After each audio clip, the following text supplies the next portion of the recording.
Hello guys. Kagising ko lang. Pinagtatalunan na kami ni Mrs. Ayan o. Pinagtatalunan kami. Oo, kasi... Alam mo bakit? Kasi pag nagbibiro kayo ng may babae, isipin nyo muna kung ano yung mararamdaman ng aming mga babae. Nagbibiro, pag lalaki daw nagbibiro, sasaktan daw sila. Paano kaya pag sila nagbibiro din? Malamang, malabo sa sinasabi namin magkaroon na kami ng lalaki. Kasi kayo nga lang yung lalaki namin, ha? Kayo nga lang yung asawa namin. Tapos magbibiroin niya kami ng babae kami, ha? Sasabihin namin, pangit ba kami? Ha? Hindi niyo alam kung ano nararamdaman ng babae pag may sasabihin may babae kayong iba. Ang isipin nyo nga, kayo unang magbiro. Tapos, pag kayo sinabihan biro, aasar kayo. Sabihin nyo, yes, kausap ko lalaki ko. Papuntahin ko dito.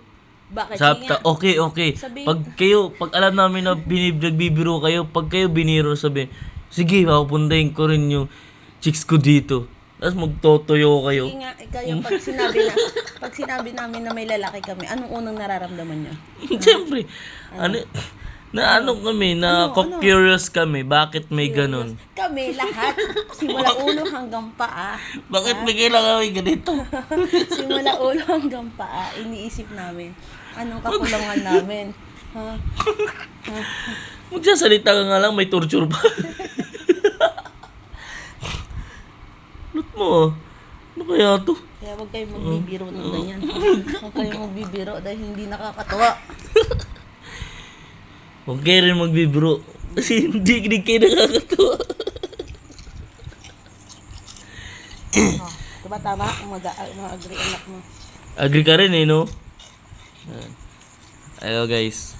Ganyan kami magarutan ni Mrs. Pag tinutoyo, dapat mga babae daw. Pag nagbiro daw sila, okay lang. Pag sa mga lalaki, hindi. Hindi talaga. Di huwag na kayo magbiro. Para hindi kayo biruin. Kayo na magdala ng postpartum ng babae. Ha? Ba't may kailangan ganyan pa? Kasi nakakagigil. Ang hit-hit mo pag ginagano. Ganyan siya magbiro guys. Di ba? Aga-aga. Matutulog ka, may narinig ka. Sinabi mo lang yung ganung bagay. Ganun siya. Pasensya na kayo for lang.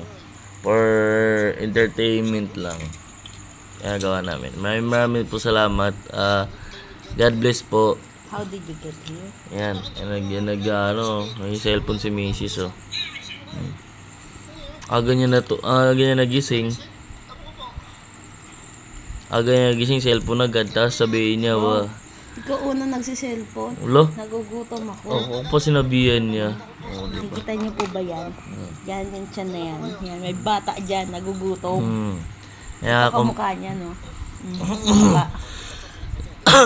Bakit mo kailangan... Kasi ang sarap mong ganun yun. Ano kaya to?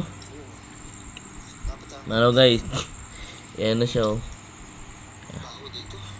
Geng. Ingat kayo. Stay safe.